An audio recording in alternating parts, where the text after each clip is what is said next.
Uncle आप यहीं के हो? कितने सालों से रह रहे हो आप यहाँ? हाँ? कितने सालों से रह रहे हो?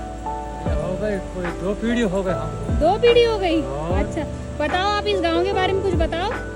हमारे गांव का यह है एरिया, ये क्या है ये एरिया? कौन सा एरिया पड़ता है ये?